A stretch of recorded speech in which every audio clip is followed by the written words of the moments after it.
কয়েক মাস ধরে চলা টানা বোমাবর্ষণের পর এবার সেই আগুনে জবাব দিল ইয়েমেনের হুথিরা। বলল, মার্কিন বাহিনীর অভিযান সম্পূর্ণ ব্যর্থ, আমরা আরও জোরে ফিরব। এ যেন লাল আগুনে নীল শিখা জ্বালানোর মতো, আগুনে ঘি ঢালার মতোই এবার যুদ্ধ আরও ভয়ঙ্কর হতে চলেছে।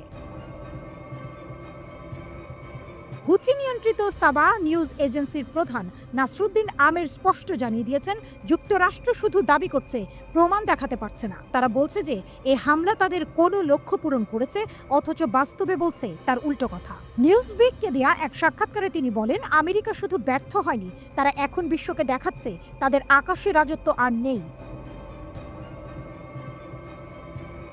ট্রাম্পের সামনে চ্যালেঞ্জ। হুথিদের অধ্যত্ব একদিকে যেমন বাইডেন প্রশাসনের মাথা ব্যথা ছিল, অন্যদিকে ডোনাল্ড ট্রাম্পের দ্বিতীয় মেয়াদের শুরুতেই বড় পরীক্ষা। ট্রাম্প বলেছিলেন ইরান সমর্থিত গোষ্ঠীগুলোকে ধ্বংস করবেন। বাস্তবে হুথিরা যেন বলছে, আমরা মরিনি, আমরা আরো ভয়ঙ্কর হয়ে ফিরে এসেছি। লোহিত সাগর ঘিরে যে সামুদ্রিক পথ দিয়ে বিশ্বের সবচেয়ে গুরুত্বপূর্ণ বাণিজ্য চলে, সেখানে হুথিদের হানা রুখতেই এই মার্কিন অভিযান। একই সঙ্গে হুথিদের ক্ষেপণাস্ত্র হামলায় ইসরায়েলও কাঁপছে। এই অভিযান ইরানের প্রতিনিধিদের দুর্বল করার মার্কিন পরিকল্পনার অংশ।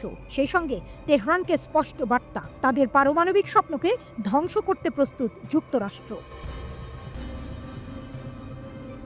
হুথিরা জানাচ্ছে, সানা সহ ইয়েমেনের নানা অংশে মার্কিন হামলা হয়েছে ঠিকই, কিন্তু তাদের শক্ত ঘাঁটিগুলো অটুট আছে। আক্রমণ থামেনি, বরং বাড়ছে। Pentagon USS Harry S Truman এবং ইউএসএস কার্ল ভেনসন নামে দুটি বিমানবাহী রণতরী মোতায়েন করেছে ইয়েমেনের কাছে। কিন্তু হুথিদের মতে দ্বিতীয় রণতরী পাঠানোর মানেই হচ্ছে প্রথমটা ব্যর্থ। হামলার লক্ষ্য ছিল হুথিদের অস্ত্রের মজুদ এবং কমান্ড সেন্টার। পেন্টাগন দাবি করেছে ডজন খানেক হুথি যোদ্ধা নিহত, কিন্তু হুথিরা বলছে মৃতদের বড় অংশই সাধারণ ইয়েমেনি নাগরিক। মানবিক বিপর্যয় আরও বাড়ছে। সিএনএন জানিয়েছে, মার্কিন এই অভিযানে ইতিমধ্যেই প্রায় $1 বিলিয়ন খরচ হয়ে গেছে। হুথিরা এখনো থামেনি। তারা স্পষ্ট জানিয়ে দিয়েছে, ইউএসএস হ্যারি এস ট্রুম্যান এবং ইসরায়েলের ভেতরে একের পর এক ড্রোন ও ব্যালিস্টিক ক্ষেপণাস্ত্র হানার পরিকল্পনা রয়েছে। ইতিমধ্যে তেল আবিব জাফর দিকেও ক্ষেপণাস্ত্র গেছে, যদিও বড় ধরনের ক্ষয়ক্ষতির খবর নেই।